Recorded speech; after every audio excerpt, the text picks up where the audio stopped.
शिवाय नमस्तु।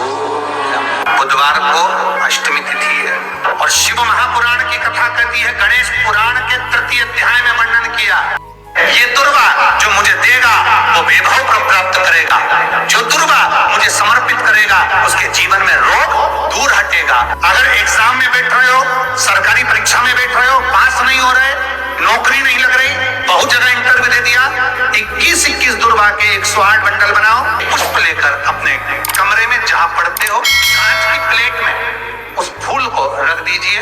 बहुत कष्ट हो रहा है, कोई काम नहीं हो रहा, बहुत दिनों से बेटा बेटी का विवाह नहीं हो रहा, बुधवार के दिन किसी किन्नर को घर में बिठाकर भोजन कराकर हरी चूड़ी का दान दे। श्री शिवा नमस्तुभ्यम। दोस्तों, हर हर महादेव। कैसे हैं आप? आशा करती हूँ सब ठीक होंगे और सुरक्षित होंगे। दोस्तों, आज का विषय है बुधवार की अष्टमी।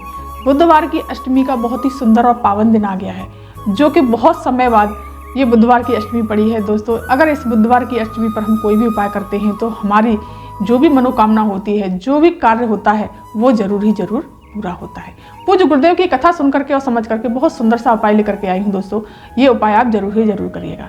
चलिए जानते हैं। दोस्तों, अगर आप किसी एग्जाम में बैठ रहे हैं या कोई परीक्षा दे रहे हैं या सरकारी नौकरी की तैयारी कर रहे हैं, कोई सरकारी परीक्षा दी है उसमें आप निकल नहीं पा रहे, और इंटरव्यू दिया है उसमें आप पास नहीं हो पा रहे, उसमें सफलता प्राप्त नहीं हो रही है, काफ़ी प्रयास करते करते आपको हो गया, और पढ़ाई तो आप पूरी कर रहे हैं लेकिन आपको सफलता प्राप्त नहीं हो रही, तो इसके लिए पूज्य गुरुदेव ने बहुत सुंदर सा उपाय बताया है कि आपको इस बुधवार की अष्टमी को ये उपाय जरूर ही जरूर करना चाहिए। आपको क्या करना है दोस्तों? सबसे पहले दुर्वा लेनी है।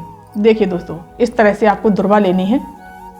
दोस्तों, एक बात और मैं बता दूं कि पूज्य गुरुदेव हमेशा कहते हैं कि गणेश जी पर अगर नॉर्मली हम दुर्वा चढ़ाते हैं, किसी भी कामना से नहीं, ऐसे ही चढ़ाते हैं या किसी भी विश्वास से चढ़ाते हैं, तो हमेशा गणेश जी पर 5 दुर्वा जरूर चढ़ानी चाहिए। कितनी दुर्वा दोस्तों? 5।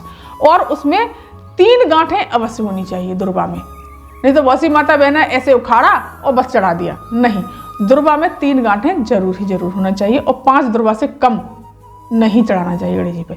चलिए जानते हैं कि ये उपाय किस प्रकार से करना है। आपको ऐसे दुर्वा लेनी है, 21 दुर्वा लेनी है। 21 दुर्वा से आपको 108 बंडल बनाने हैं। इस प्रकार से दोस्तों, देखो मैंने कलावी से बनाया है, इस तरह से 21 दुर्वा से 108 बंडल बनाने हैं। इस प्रकार से आपको 108 बंडल बनाने हैं।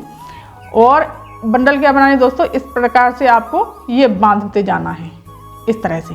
और इसी में 21 दुर्वा और लेनी है, उसको इस प्रकार से बांधना है। यहाँ पे हो जाएगी, पूरी माला बना लेनी है आपको 108 बंडल की।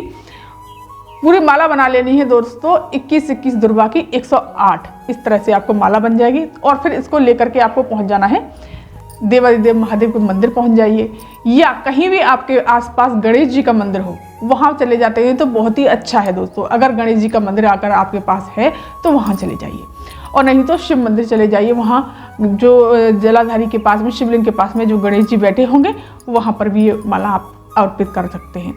आपको ये ले जानी है। अगर गणेश जी के वैसे मंदिर में जा रहे हैं तो जल की आवश्यकता तो है ही नहीं। अगर शिवलिंग के पास में जो गणेश जी बैठे हुए हैं वहाँ पर जाते हैं तो वहाँ पर जल ले जाइए, दीप ले जाइए, धूप ले जाइए, चंदन ले जाइए, इत्र ले जाइए, चावल, मीठा, जो भी पूजा की सामग्री है, पुष्प वगैरह सब आप ले जा सकते हैं।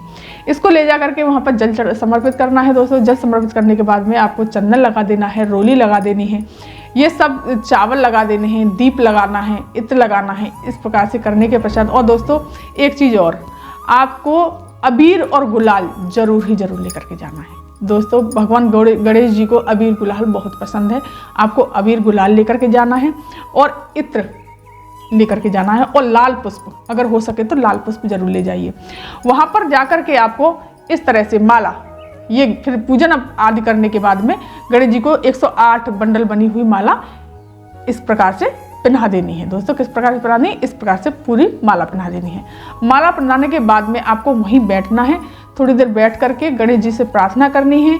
जो भी किसी एग्जाम में बैठ रहे हैं या किसी इंटरव्यू में बैठ रहे हैं या सरकारी नौकरी की तैयारी कर रहे हैं या किसी भी चीज़ में आपको सफलता प्राप्त नहीं हो रही, तो ये उपाय आप भगवान गणेश से बोलिए और अपनी कामना करते हुए वहाँ पर ऐसे कोई भी गणेश जी के पास में ऐसे लाल पुष्प रखा हो, उनके ऊपर चढ़ा हो, पास में रखा हो, कैसे भी हो, वहाँ से एक लाल पुष्प वो कैसा भी पुष्प हो, ऐसा कोई वो जरूरी नहीं है कि लाल पुष्प ही हो, कोई सा भी पुष्प अगर गणेश जी के पास में रखा हुआ है तो वहाँ से एक पुष्प उठा के ले आइए।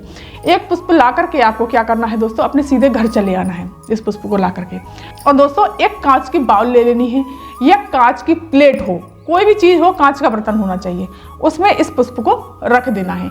इस पुष्प को रख करके आपको जहाँ स्टडी करते हैं, जहाँ आप पढ़ाई करते हैं, जिस किसी भी एग्जाम की पढ़ाई कर रहे हैं या किसी भी चीज़ की पढ़ाई कर रहे हैं, वहाँ पर जैसे कि यहाँ पढ़ाई कर रहे हैं तो यहीं पर आपको इस पुष्प को रख देना है और यहीं पर बैठ के आपको पढ़ाई करनी है। दोस्तों पूज्य गुरुदेव कहते हैं आपको कोई नहीं रोक सकता कि आपको एग्जाम आपका क्लियर ना हो या सरकारी नौकरी आपकी लगे ना या कोई भी इंटरव्यू में आप पास नहीं हो, जरूर ही जरूर उत्तीर्ण होंगे।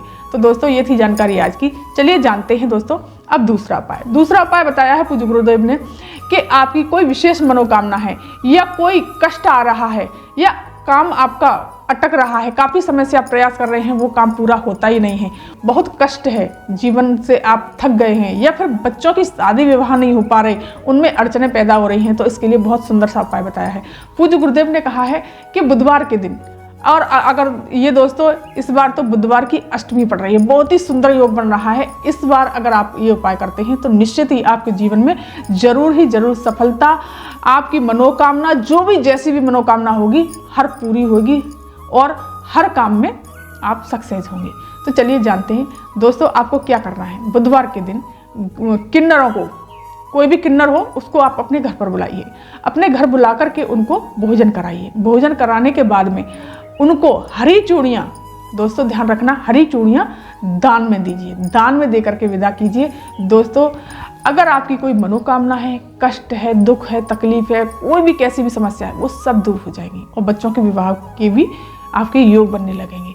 तो दोस्तों ये थी जानकारी आज की। अगर ये वीडियो, ये जानकारी आपको पसंद आई हो तो मेरे चैनल को सब्सक्राइब कर दीजिए, वीडियो को लाइक कर दीजिए और कमेंट में श्री शिवाय नमस्तुभ्यम अवश्य लिखिएगा। धन्यवाद।